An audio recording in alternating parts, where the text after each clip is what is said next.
உட்காருவோம்.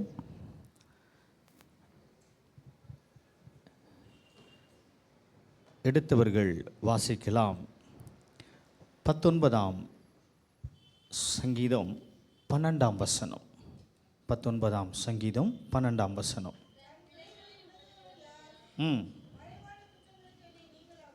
மறைவான குற்றங்களுக்கு என்னை நீங்களாக்கும். அடுத்த வசனம், துணிகரமான பாவங்களுக்கு உமது அடியேனை விலக்கி காரும். அவைகள் என்னை ஆண்டு கொள்ள ஒட்டாதிரும். தலைகளை தாழ்த்தி கண்களை மூடி நாம் ஜெபம் செய்வோம். தகப்பனே, உம்முடைய ஜீவனுள்ள வார்த்தையை நாங்கள் தியானிக்க உடைய சமூகத்தில் நாங்கள் கூடி வந்திருக்கிறோம். அப்பா, எங்களோடு கூட நீர் பேச வேண்டுமாய் நாங்கள் ஜெபிக்கிறோம். ஆண்டவரே, இந்த மார்ச் மாதத்தினுடைய முதல் நாளிலே, இந்த லென்த் நாட்களிலே ஆண்டவரே, நீர் எங்களுக்கென்று வைத்திருக்கிற உம்முடைய வார்த்தையை நாங்கள் பெற்றுக்கொள்ள ஆண்டவரே, எங்களுடைய இருதயங்களையும் சிந்தனைகளையும் நீர் ஆயத்தப்படுத்தும். இயேசுவின் நாமத்தில் பிதாவே, ஆமேன். ஹல்லேலூயா. கரங்களை உயர்த்தி சொல்லுவோமா? ஹல்லேலூயா, ஹல்லேலூயா. கடந்த 2 மாதங்களாக கர்த்தர் நம்மை கண்ணின் மணியைப் போல பாதுகாத்து இந்த 3வது மாதத்திற்குள்ளாக நம்மை அழைத்து வந்திருக்கிற ஆண்டவரை நீங்கள் நன்றி நிறைந்த இருதயத்தோடு கூட அவரை ஸ்தோத்தரிக்க வேண்டும். ஹல்லேலூயா. இந்த ஆண்டை ஆரம்பித்தவர்கள் இந்த 3ஆம் மாதத்தினுடைய முதல் நாளை காணவில்லை. ஆனால் கர்த்தர் நம்மை ஜீவனோடு கூட வைத்திருக்கிறார் என்று சொன்னால் அது அவர் நம்மீது வைத்திருக்கிற அன்பாக இருக்கிறது. ஹல்லேலூயா. அது அவர் நம்மீது வைத்திருக்கிற அன்பாக இருக்கிறது. ஹல்லேலூயா.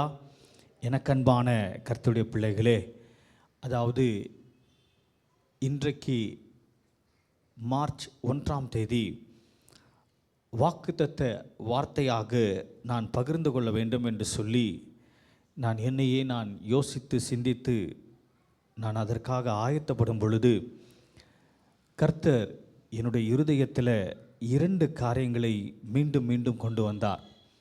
ஒன்று, இந்த லென்த் நாட்களுக்குள்ளாக நாம் இருக்கிறபடியினாலே, நாம் உபவாச நாட்களுக்குள்ளாக நாம் இருக்கிறபடியினாலே, இந்த உபவாச நாட்களிலே நம்முடைய ஜெபங்கள் எப்படியாக இருக்க வேண்டும் என்று சொல்லியும், நம்முடைய ஜெபத்திற்கு தடையாக இருக்கிற காரியங்கள் என்ன என்பதையும் ஆண்டவரினுடைய நினைவிலே அதை மீண்டும் மீண்டும் கொண்டு வந்தபடியினாலேயே அதையே இந்த நாளிலே அடியேன் உங்களுக்கு செய்தியாக பகிர்ந்து கொள்ள இருக்கிறேன்.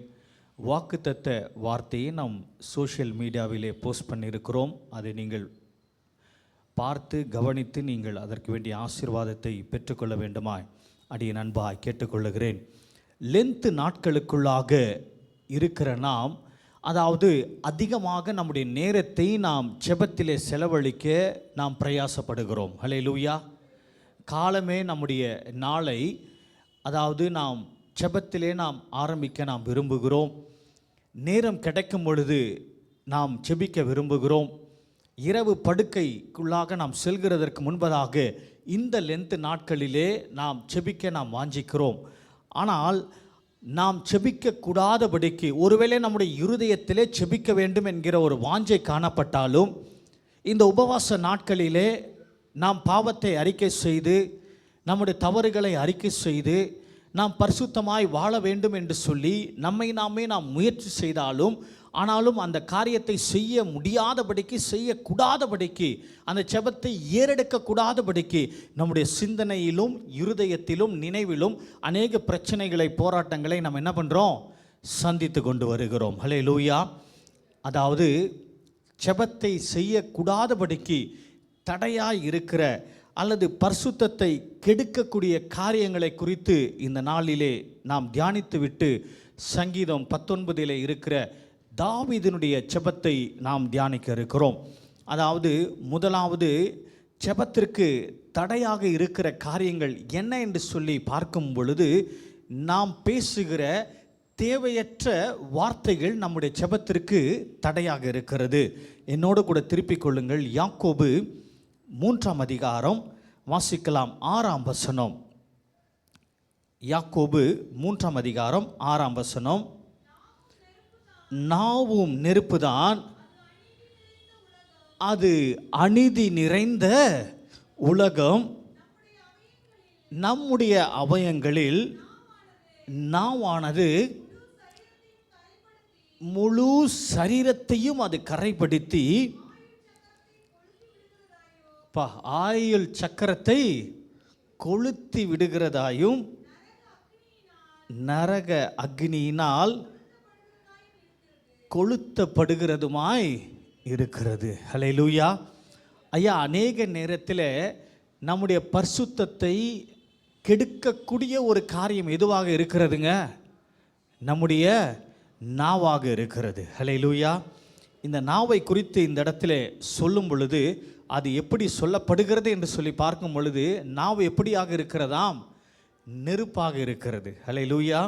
அதை தொடர்ந்து நாம் பார்க்கும் பொழுது அது அநீதி நிறைந்த உலகம். நம்முடைய அவயங்களில் நாவானது முழு சரீரத்தையும் என்ன பண்ணுதான்? கரைப்படுத்தி ஆயுள் சக்கரத்தை கொளுத்தி விடுகிறது. ஹல்லேலூயா. நீங்கள் சொல்லி கேள்விப்பட்டிருப்பீங்களா? ஐயா இப்போ தான் வந்தார், கொளுத்தி விட்டு அவர் பாட்டு போயிட்டார் ஐயா. ஆனால் குடும்பத்தில் ஒரே பிரச்சனையாக இருக்குது. புரியுதுங்களா? அது எதை காட்டுகிறது என்று சொன்னால், வீண் வார்த்தைகள், தேவையில்லாத வார்த்தைகள், ஆண்டவருக்கு விரும்பாத வார்த்தைகள் பேசும் பொழுது அது அந்த இடத்துல பிரச்சனையை மாத்திரம் உருவாக்குகிறதல்ல, நம்முடைய பரிசுத்தத்தையும் அது என்ன பண்ணுது? கெடுக்கிறதா இருக்கிறது. இது எங்கே போய் முடிகிறது என்று சொன்னால், ஆண்டவரோடு கூட இருக்கிற அந்த ஜெபத்தின் உறவை அது துண்டிக்கிறதா இருக்கிறது. ஹல்லேலூயா. ஆகையினால நம்முடைய பேச்சில் நம்ம என்ன பண்ணணுமா? ரொம்ப கவனமாக இருக்க வேண்டும். ஹல்லேலூயா. ஹல்லேலூயா. 39ஆம் சங்கீதம் 1ஆம் வசனத்தை வாசிக்கும் பொழுது இது ஒரு தாவீதின் சங்கீதமாக இருக்கிறது. அந்த சங்கீதம் முழுவதும் தாவீது தன்னுடைய வாழ்க்கையை குறித்து, தான் படுகிற பாடுகளை குறித்து அவர் சொல்லி கொண்டு வருகிறதை நாம் பார்க்கலாம். ஆனால் 1ஆம் வசனத்திலே தாவீது சொல்லும் பொழுது சொல்கிற காரியத்தை கவனியுங்கள், வாசிக்கலாம். என் நாவினால் பாவம் செய்யாதபடிக்கு நான் என் வழிகளை காத்து இருக்கும் மட்டும் என் வாயை கடிவாளத்தினால் அடக்கி வைப்பேன் என்றேன். ஹல்லேலூயா. ஹல்லேலூயா. என் நாவினால் பாவம் செய்யாதபடிக்கு நான் அதை காத்து என்று சொல்லி. ஹல்லேலூயா. அது மாத்திரமல்ல, கடிவாளத்தினால் என் வாயை நான் என்ன பண்ணுவேன்? அடக்கி வைப்பேன் என்று சொல்லி தாவீது சொல்கிறதை நாம் பார்க்கிறோம். ஐயா, எனக்கு அன்பான கர்த்தருடைய பிள்ளைகளே, வீண் வார்த்தைகள் நம்முடைய வாயிலிருந்து வரும் பொழுது, தேவையில்லாத வார்த்தைகள் நம்முடைய வாயிலிருந்து வரும் பொழுது, அந்த வார்த்தையிலே பாவம் பிரவேசிக்கிறதா இருக்கிறது. அந்த வார்த்தையிலே கர்த்தருக்கு விரோதமான காரியங்கள் புறப்படுகிறதா இருக்கிறது.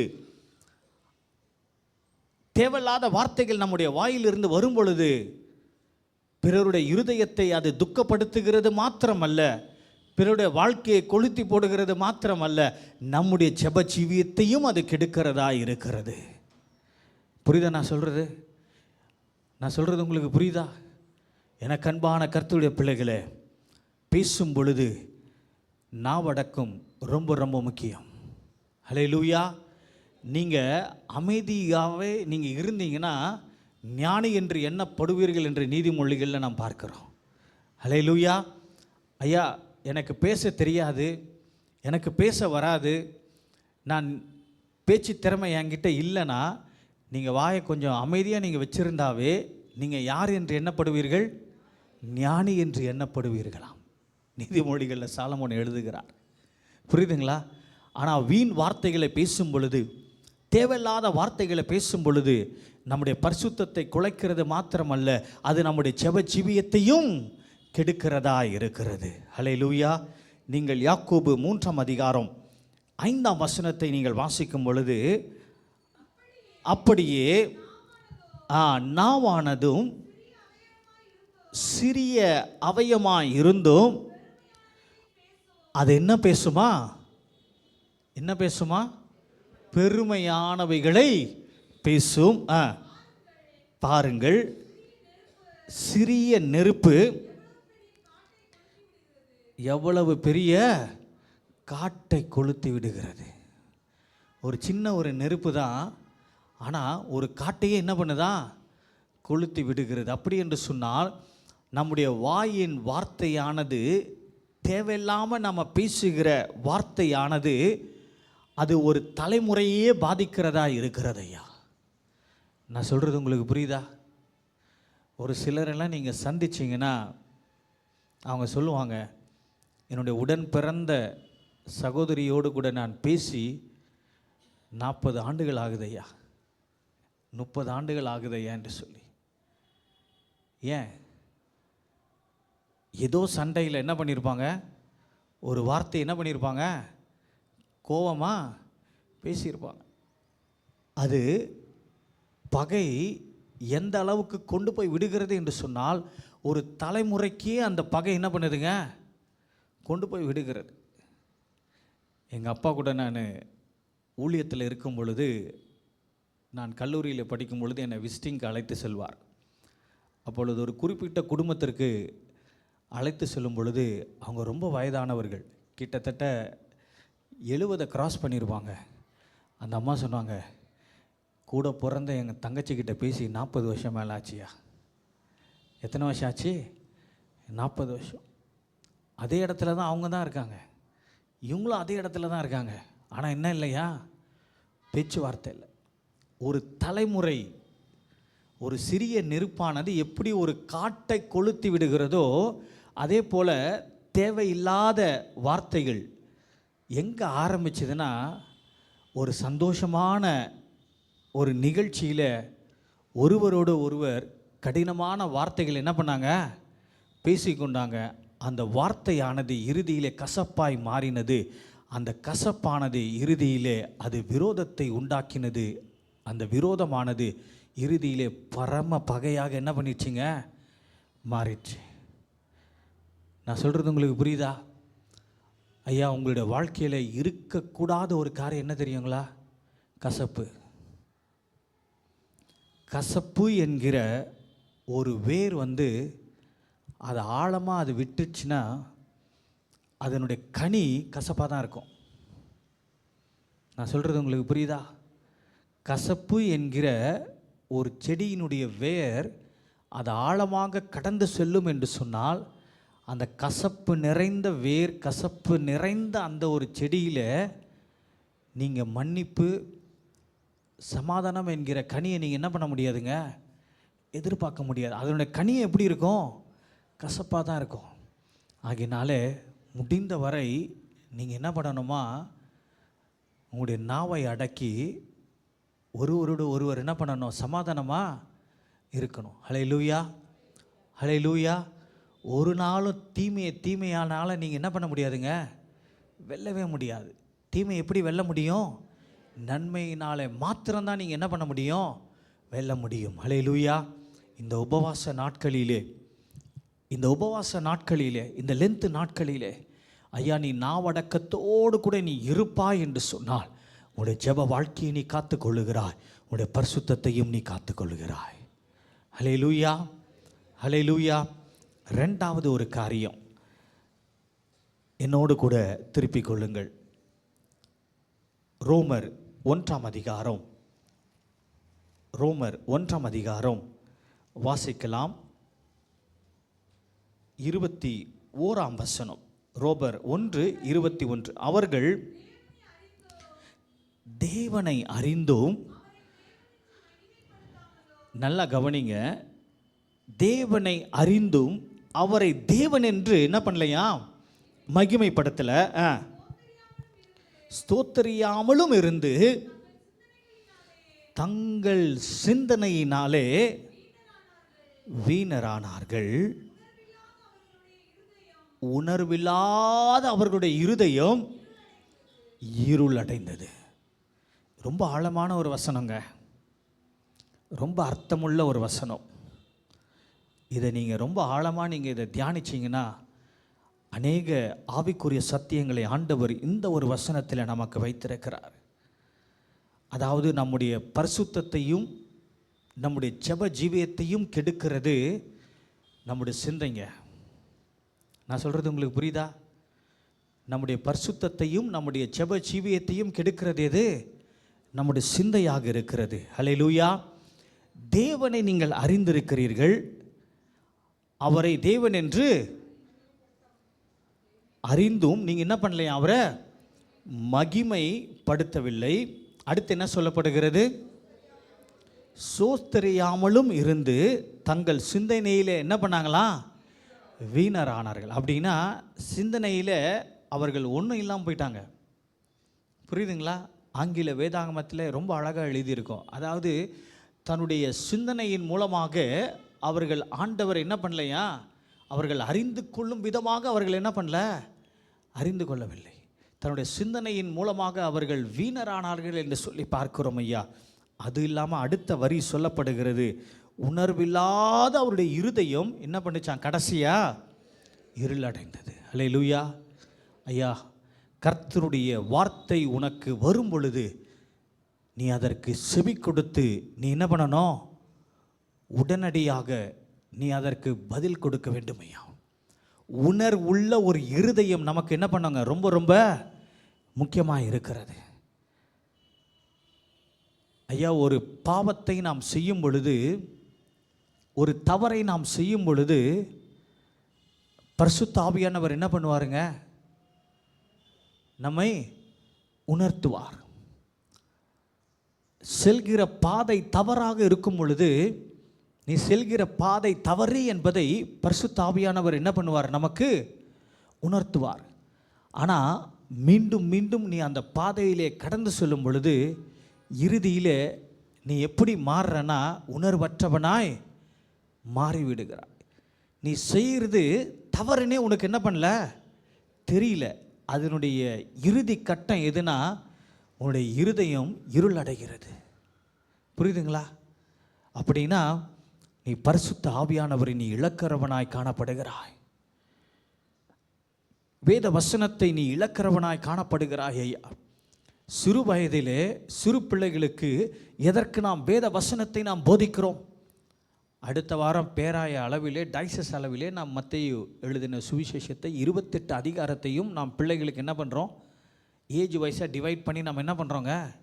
எக்ஸாம் வைக்கிறோம். ஏன் வைக்கிறோம்? அந்த பிள்ளைகள் அந்த 28 அதிகாரங்களையும் படிக்கும் பொழுது, அந்த 28 அதிகாரத்தில் அதே இது குறைந்தது ஒரு அதிகாரத்தையாவது படிக்கும் பொழுது அந்த வேத வசனங்கள் அவருடைய பாதைகளுக்கு தீபமாக இருக்கும் ஐயா. தவறாக நடக்கும் பொழுது, பாதை தவறி நடக்கும் பொழுது, நடக்க வேண்டிய வழி இதுவே என்பதை நடத்துகிறவர் பரிசுத்த ஆவியானவராக இருக்கிறார் ஐயா. பெற்றோர்களாகிய நீங்கள் ஒரு ஸ்டேஜ் வரைக்கும் தான் நீங்கள் என்ன பண்ண முடியும்? பிள்ளைகளோடு கூட இருக்க முடியும். பள்ளிக்கு போகிறீங்கன்னா கேட்டு வரைக்கும் தான் என்ன பண்ண முடியும்? போக முடியும். கிளாஸில் போய் பக்கத்தில் நீங்கள் உட்கார முடியுமா? முடியாது. கல்லூரிக்கு அனுப்புகிறீங்கன்னா கேட்டு வரைக்கும் தான் என்ன பண்ண முடியும்? போக முடியும். அதுக்கப்புறம் அவர்களை கவனித்து கொள்ளுகிறது யாருங்க? தகப்பனாக இருக்கிறார், இயேசுவாக இருக்கிறார், பரிசுத்த ஆவியானவராக இருக்கிறார் ஐயா.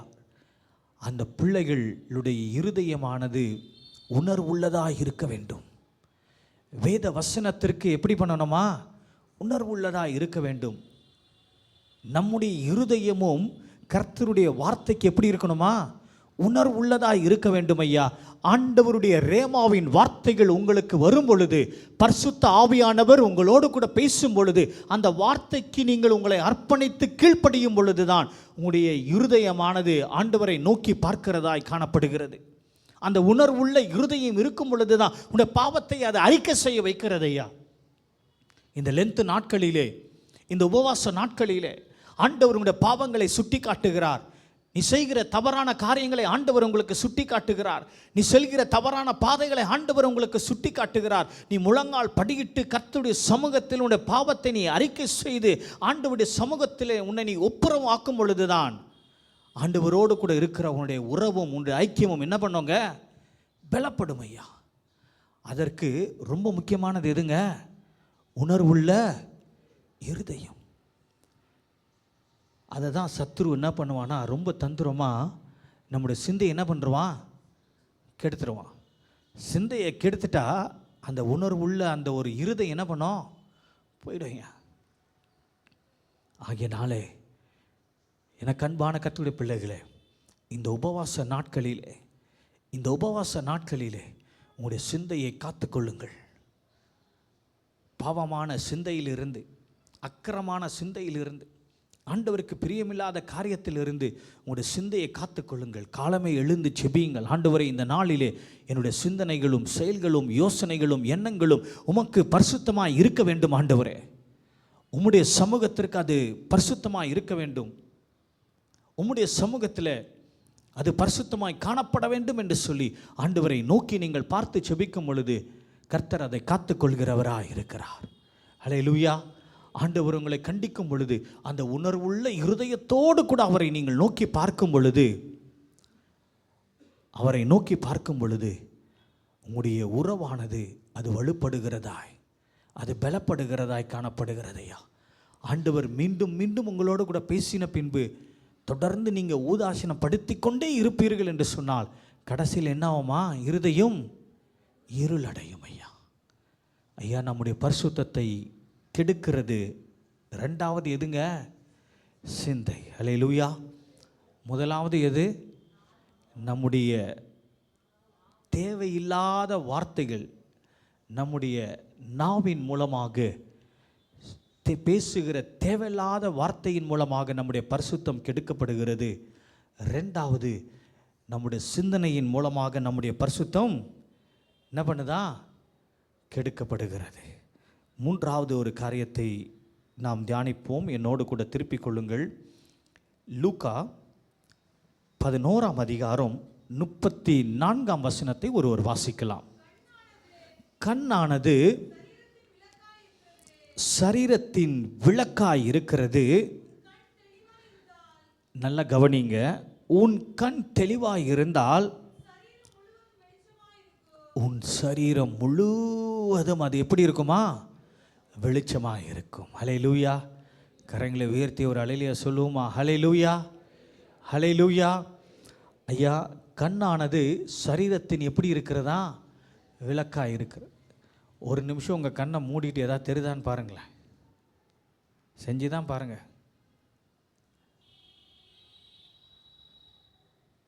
கண்ணை மூடிட்டு கொஞ்சம் அப்படி பாருங்களேன். ஏதாவது தெரியுதா? தெரியாது.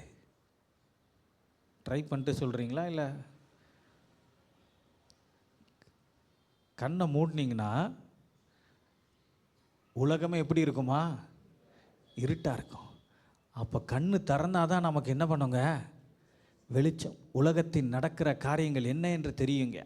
எது பகல் எது இரவு என்று சொல்லி எப்பொழுது தெரியும்? கண்ணு திறந்தால் தான் தெரியும். புரியுதுங்களா? அந்த கண்ணில் ஒரு சின்ன தூசி பட்டால் கூட நம்மளால் என்ன பண்ண முடியலங்க? தெளிவாக என்ன பண்ண முடியல? பார்க்க முடியல. ஆனால் என் வேதம் இந்த இடத்துல சொல்கிறது, அதாவது கண்ணானது சரீரத்தின் விளக்காய் இருக்கிறது.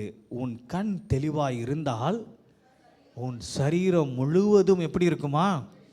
வெளிச்சமாய் இருக்கும். அடுத்து சொல்லப்படுகிறது, உன் கண் கெட்டதாய் இருந்தால் உன் சரீரம் முழுவதும் இருளாக இருக்கும்.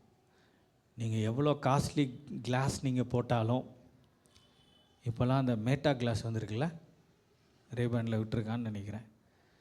நான் வெளிநாடு போகிறப்ப பார்த்தேன். எவ்வளோ அட்வான்ஸ்டு டெக்னாலஜி கிளாஸில் இருக்குது. ஃபோனை அதில் பேசிக்கலாம், கேமரா அதில் எடுத்துக்கலாம், சாங் அதில் கேட்டுக்கலாம். எல்லாம் இதில் இருக்குங்க, கிளாஸில் இருக்குது. ஆனால் இந்தியாவில் அதெல்லாம் இன்னும் அவ்வளோவா இன்ட்ரடியூஸ் பண்ணல. ஏன்னா பயம்.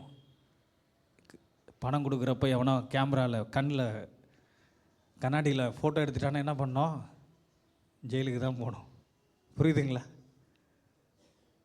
அந்த கண்ணாடியெல்லாம் இந்தியாவில் இன்னும் அதிகமாக வரல. ஆனால் நான் வெளிநாடுகளுக்கு செல்லும் பொழுது நான் பார்த்துருக்கிறேன். ரொம்ப காஸ்ட்லியான கண்ணாடிகளாக அது இருக்கும். நீங்கள் எவ்வளோ காஸ்ட்லியான கண்ணாடியாக நீங்கள் போட்டாலும் சரீரத்தின் கண் ஒழுங்காக இருந்தால் தான் எப்படி இருக்குமா? வெளிச்சமாக இருக்கும். புரியுதுங்களா? கண் இருளாக இருந்தால் என்ன பண்ணுமா? இருளாக தான் இருக்கும். புரியுதுங்களா? அப்படி என்று சொன்னால் உன்னுடைய பரிசுத்தத்தை கெடுக்கிறது உன்னுடைய கண்ணாய் இருக்கிறது. புரியுதுங்களா? உன்னுடைய பரிசுத்தத்தை கெடுக்கிறது உன்னுடைய கண்ணாய் இருக்கிறது. எனக்கு அன்பான கர்த்தருடைய பிள்ளைகளே, எனக்கு அன்பான கர்த்தருடைய பிள்ளைகளே, 35ஆம் வசனத்தை வாசிக்கும் பொழுது வாசிக்கலாம். ஆகையால் உன்னில் உள்ள வெளிச்சம் இருளாகாதபடி எப்படி இரு? எச்சரிக்கையாயிரு. ஆண்டவர் என்ன பண்ணுறாரு? ஒரு எச்சரிப்பின் சத்தத்தை என்ன பண்ணுறாரு? நமக்கு கொடுக்குறார். என்ன கொடுக்குறாரு? அப்பா, அப்போ உனக்கு என்ன இருக்கிறது? வெளிச்சம் இருக்கிறது, பார்வை இருக்கிறது, நீ பார்க்குற எல்லா காரியத்தையும் செய்கிற. ஆனால் அந்த வெளிச்சமானது இருளாகாதபடிக்கு நீ என்ன பண்ண? உன்னை பார்த்துக்கொள். அது இருள் ஆயிடுச்சுன்னா உன்னுடைய முழு வாழ்க்கை எப்படி இருக்கும்? இருளாக தான் இருக்கும். ஹல்லேலூயா. எனக்கு அன்பான கர்த்தருடைய பிள்ளைகளே, இந்த லென்த் நாட்களிலே நீ பார்க்கிற பார்வை பரிசுத்தமாக இருக்க வேண்டும் ஐயா. யோபு சொல்கிற ஒரு காரியம், நான் பாவம் செய்யாதபடிக்கு என் கண்களோடு கூட நான் என்ன பண்ணேன்? உடன்படிக்கை செய்து கொண்டேன் என்று சொல்லுகிறார். நான் பாவம் செய்யாதபடிக்கு என் கண்களோடு கூட நான் என்ன பண்ணுறேன்னா உடன்படிக்கை செய்து கொள்கிறேன். ஐயா, நீ நடக்கும் பொழுது, நீ பிரயாணிக்கும் பொழுது, நீ மொபைலில் இருக்கும் பொழுது, டிவி பார்க்கும் பொழுது, நீ பார்க்கிற காரியங்கள் ரொம்ப ரொம்ப முக்கியமாக இருக்கிறது. ஹல்லேலூயா. நீ எதை பார்க்கிறாய் என்பது ரொம்ப ரொம்ப முக்கியமாக இருக்கிறது. நீ பார்க்கிற பார்வையானது உன்னை என்ன பண்ணுமா? தீட்டுப்படுத்துகிறதா இருக்கிறது. அந்த ஒரு பார்வையானது உன்னுடைய பரிசுத்தத்தை என்ன பண்ணுதா? அது கெடுக்கிறதா இருக்கிறது. அந்த பரிசுத்தத்தை நீ அது கெடுக்கும் பொழுது உன்னுடைய செப வாழ்க்கையும் அது என்ன பண்ணுதா? கெடுக்கிறதா இருக்கிறது. ஹல்லேலூயா, ஹல்லேலூயா. ஐயா, இந்த நாளிலே இந்த ஆராதனை முடிந்து கடந்து சொல்லும் பொழுது ஒரு செபத்தை ஏறிடுங்கள். ஆண்டவரே, நான் பாவம் செய்யாதபடிக்கு என் கண்களோடு கூட நான் உடன்படிக்கை செய்கிறேன் அப்பா.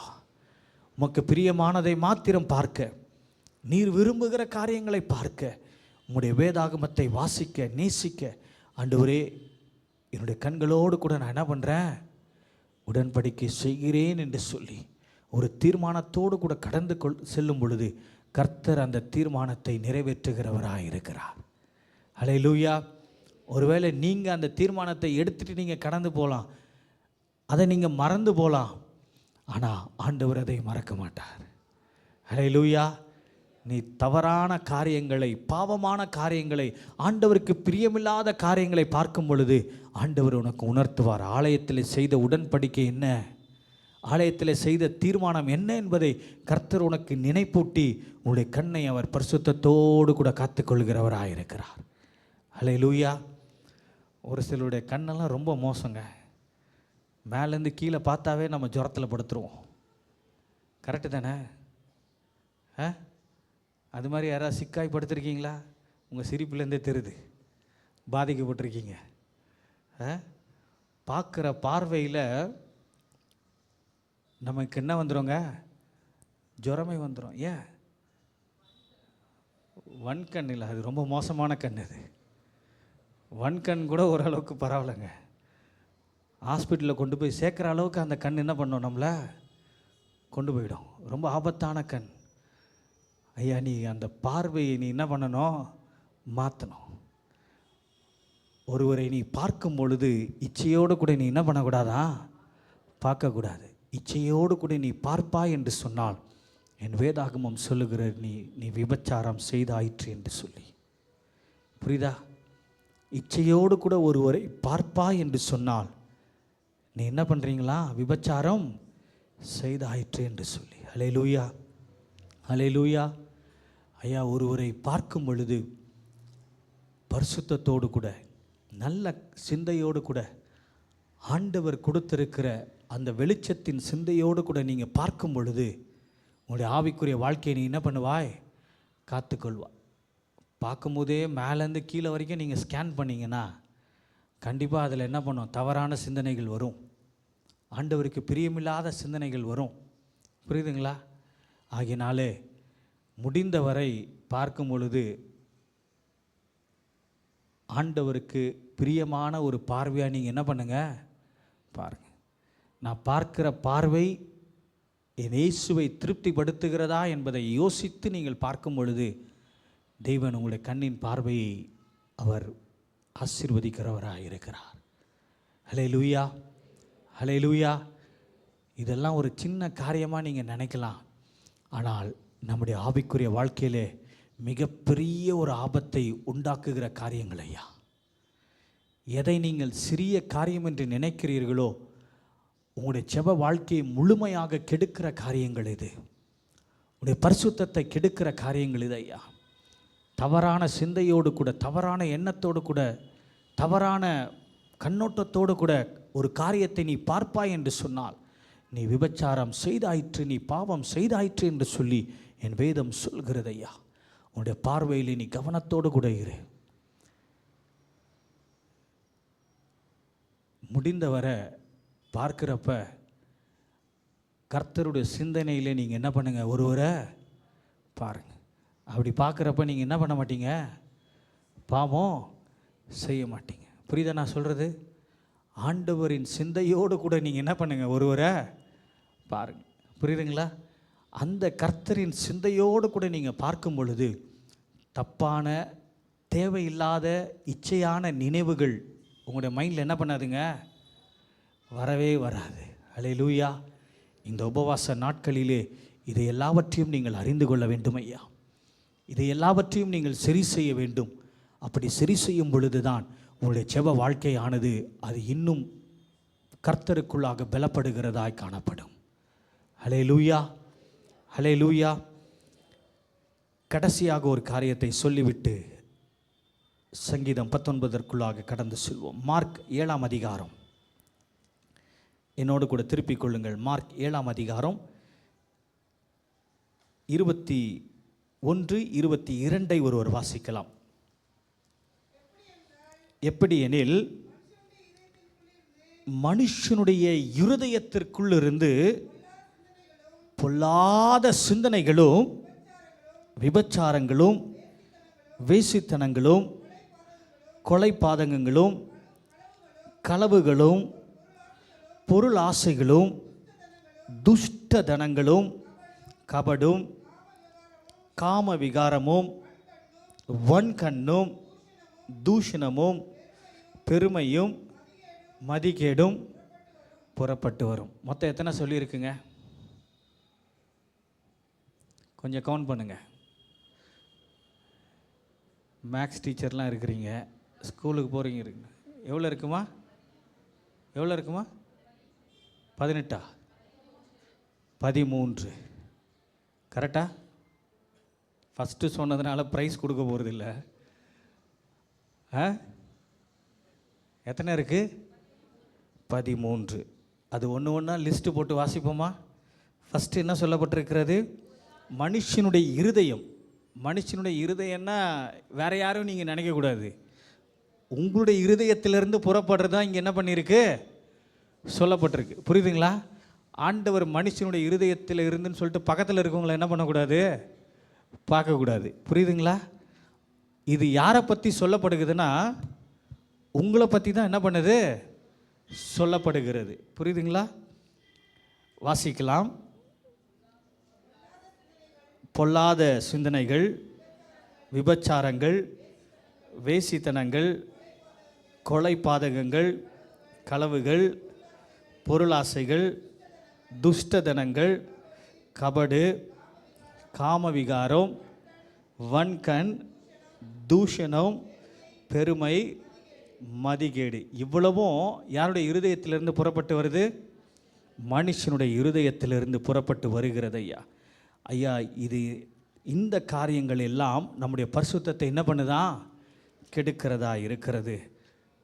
நேரம் குறைவாக இருக்கிறபடியினால திருப்பிக் கொள்வோம். சங்கீதம் 19ஆம் சங்கீதம்.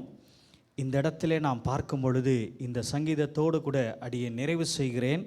தாவீது செய்த செபமாக இது இருக்கிறது. தாவீதினுடைய செபமாக அது இருக்கிறது.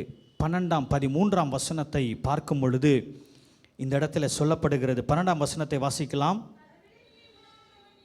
தன் பிள்ளைகளை உணருகிறவன் யார்? மறைவான குற்றங்களுக்கு என்னை நீங்களாக்கும். அப்படி என்று சொன்னால், ஆண்டவரே, நான் அறியாமல் செய்கிற பாவங்கள், அந்த ரங்கத்தில் செய்கிற பாவங்களுக்கு என்னை என்ன பண்ணுங்க? நீங்களாக்கும். 13ஆம் வசனத்தில் தாவீது சொல்லும் பொழுது, முதலாவது தாவீது 12ஆம் வசனத்தில் அவர் சொல்லும் பொழுது முதலாவது சொல்கிற ஒரு காரியம் என்னது? மறைவான குற்றங்களுக்கு என்னை நீங்களாக்கும். அப்படின்னா, ஆண்டவரே, நான் அறியாமல் செய்கிற குற்றங்களுக்கு என்னை என்ன பண்ணுங்க? நீங்களாக்கும். அந்தரங்கத்தில் செய்கிற குற்றங்களுக்கு எனக்கு என்ன பண்ணோம்? என்னை நீங்களாக்கும். நான் பாவத்தை அறிக்கை செய்கிறேன். சில நேரத்தில் நான் செய்கிறது பாவம் என்று எனக்கே தெரியாது, அதை என்ன பண்ணுறேன்? நான் அறிக்கை செய்கிறேன். அப்பேற்பட்ட பாவங்களுக்கு என்னை நீங்களாக்கும். 2வது 13ஆம் வசனம், துணிகரமான பாவங்களுக்கு விலக்கி அருளும் என்று சொல்லி. ஹல்லேலூயா. 2வது ஒரு ஜெபம், துணிகரமான பாவத்திற்கு என்னை என்ன பண்ணுங்க? விலக்கி காத்தருளும் என்று சொல்லி. 3வது, அவைகள் என்னை ஆண்டு கொள்ள ஒட்டாதிரும். 3வது ஒரு ஜெபம், தாவீதினுடைய ஜெபம் எதுவாக இருக்கிறது என்று சொன்னால், அவைகள் என்னை ஆண்டு கொள்ளாமல் என்னை என்ன பண்ணுங்க? அதை ஒட்டி கொள்ளாமல் இருக்க என்னை என்ன பண்ணுங்க? நீங்கள் காத்து கொள்ளுங்க என்று அவர் சொல்கிறதை நாம் பார்க்கிறோம். 4வது அவர் சொல்கிற ஒரு காரியம், என்னை உத்தமனாக்கும் என்று சொல்லி. ஹல்லேலூயா. 4வது அதே 13ஆம் வசனத்தில் அவர் சொல்லுகிற ஒரு காரியம், என்னை உத்தமனாக்கும். அடுத்து சொல்கிறது, பெரும் பாதகத்துக்கு நீங்களாக்கும் என்று சொல்லி. ஹல்லேலூயா. பெரும் பாதகத்துக்கு என்னை நீங்களாக்கும் என்று சொல்லி. 14ஆம் வசனத்தை பார்க்கும் பொழுது, இது ஊழியர்கள் செய்திக்கு முன்பதாக செய்கிற ஜெபமாக இருந்தாலும், தாவீது இந்த இடத்துல சொல்லும் பொழுது சொல்கிற ஒரு காரியம் என்ன என்று சொல்லி பார்க்கும் பொழுது, என் வாயின் வார்த்தைகளை, அது இல்லாமல் கடைசியாக அவர் சொல்கிறது என்னது? என் இருதயத்தின் தியானமும் சமூகத்தில் பிரீதியாய் இருப்பதாக. ஹல்லேலூயா. 7 விதமான ஜெபத்தை அவர் ஏறெடுக்கிறதை நாம் பார்க்கிறோம். முதலாவது, மறைவான குற்றங்களுக்கு என்னை நீங்களாக்கும். 2வது, துணிகரமான பாவங்களுக்கு விலக்கி அருளும். 3வது, அவைகள் என்னை ஆண்டு கொள்ள ஒட்டாதிரும் என்று சொல்லி. 4வது, உத்தமனாக்கும் என்று சொல்கிறார். 5வது, பெரும் பாதகத்துக்கு நீங்களாக்கும் என்று சொல்கிறார். 6வது, என் வாயின் வார்த்தைகள் உமக்கு பிரீதியாக இருக்க வேண்டும். 7வது, என் இருதயத்தின் தியானமும் சமூகத்தில் பிரீதியாக இருப்பதாக.